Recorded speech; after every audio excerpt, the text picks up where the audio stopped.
میں نے اپنے گورے کلیگ سے کہا تم مسلمان کیوں نہیں ہو جاتے؟ اس نے مسکرا کر جواب دیا تم مجھے کوئی اچھی سی ریزن دے دو، میں اسلام قبول کر لوں گا۔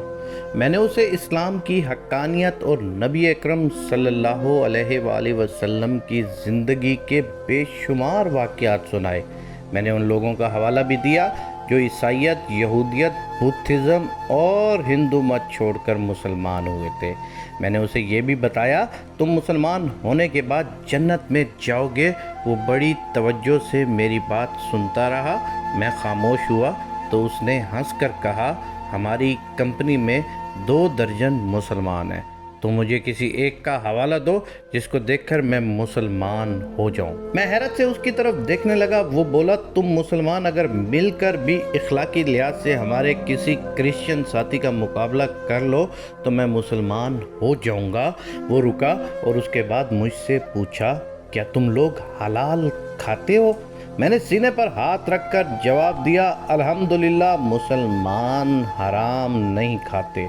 اس نے کہکا لگایا اور بولا تمہاری بات چکن کی حد تک تو درست ہے، لیکن جہاں تک کام سے محبت، کمپنی کے ساتھ وفاداری اور اعمال کا تعلق ہے، میں نے تم میں سے کسی کو حلال کھاتے نہیں دیکھا۔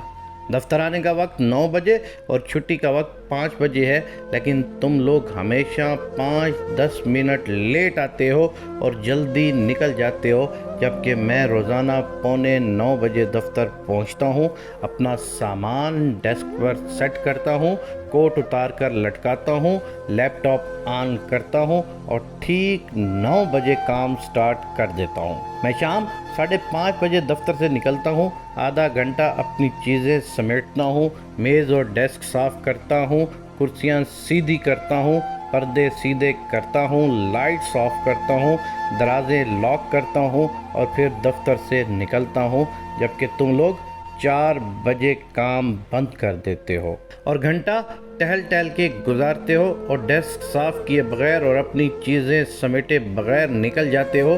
ہم یورپی لوگ اپنا باتھ روم خود صاف کرتے ہیں، کموڈ تک صاف کر کے باہر نکلتے ہیں، دفتر کی لائٹس بند کرتے ہیں، پودوں کو پانی دیتے ہیں، اپنی پلیٹس اٹھا کر ریک میں رکھتے ہیں، جبکہ تم لوگ جھوٹے برتن میز پر چھوڑ جاتے ہو، فلش تک نہیں کرتے اور اگر کر جاؤ تو فرش گیلا کر دیتے ہو، سنک میں پاؤں دھوتے ہو اور پورے واش روم کا فرش گیلا کر دیتے ہو۔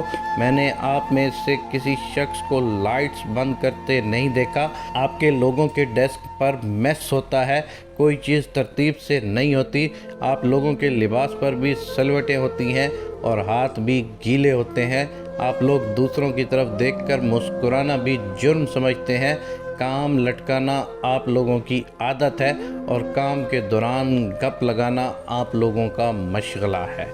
آپ لوگ کھانا بھی نہایت بدتمیزی سے کھاتے ہیں، منہ سے چپ چپ کی آوازیں نکلتی ہیں اور چائے بھی شڑپ شڑپ کر کے پیتے ہیں۔ ہم یورپی لوگ کسی کی پیٹھ پیچھے بات نہیں کرتے، جبکہ آپ لوگ سارا دن دوسرے لوگوں کے نقص نکالتے رہتے ہیں۔ ہم خوراک اور ادویات میں ملاوٹ نہیں کرتے۔ آپ یورپ کی کسی بھی جگہ سے کھانے کی چیز خرید لیں، وہ خالص ہوگی اور ڈبے میں وہی کچھ ہوگا جو اس کے باہر لکھا ہے۔ ہم لوگ ایکسپائری ڈیٹ کے بعد خوراک کی کوئی چیز فروخت نہیں کرتے۔ یورپ اور امریکہ میں ادویات میں ملاوٹ یا جعلی ہونے کا تصور بھی نہیں ہے، لیکن آپ کے معاشرے میں صدر ہو یا امام کعبہ، اسے خالص خوراک اور اصلی ادویات نہیں ملتی۔ وہ رکا اور پھر بولا میں نے تم لوگوں کو کبھی پڑھتے ہوئے بھی نہیں دیکھا، تم لوگ روز مٹھائی اور چاکلیٹ خریدتے ہو، لیکن میں نے تمہیں کبھی کتاب خریدتے نہیں دیکھا۔ کتاب اور علم سے یہ دوری میرے لیے حیران کن ہے۔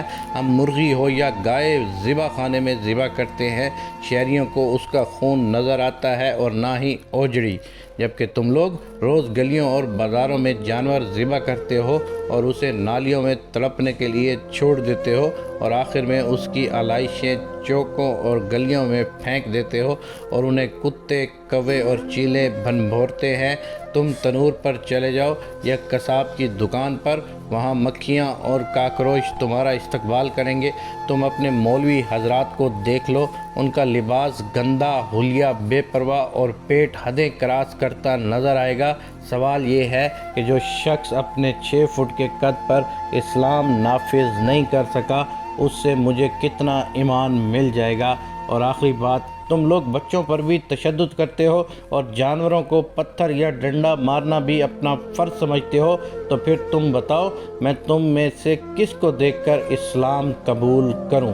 اسلام بے شک عظیم اور شاندار مذہب ہے، لیکن تم مسلمان کسی بھی زاویے سے اچھے دکھائی نہیں دیتے۔ دنیا کی ہر بیماری، ہر برائی تم لوگوں میں کوٹ کوٹ کر بھری ہے، لہٰذا پھر میرے جیسے لوگ یہ سوچنے پر مجبور ہو جاتے ہیں وہ مذاہب جو آج تک اپنے ماننے والوں کو نہیں بدل سکا، وہ مجھے کہاں تک بدلے گا؟ دوسرا، میں اگر مسلمان ہو بھی جاؤں تو میں کیا کروں گا؟ کیا میں بآواز بلند ڈکار مارنے کے لیے اسلام قبول کروں، یا عورتوں کو گھورنے اور 40 انچ کی کمر کے لیے مسلمان ہوں؟ تم مجھے کوئی ریزن دے دو، میں ابھی کلمہ طیبہ پڑھ لوں گا۔ میں اپنے اس انگریز دوست کی بات سن کر خاموش ہو گیا اور دلیل میرے پاس کوئی نہ تھی۔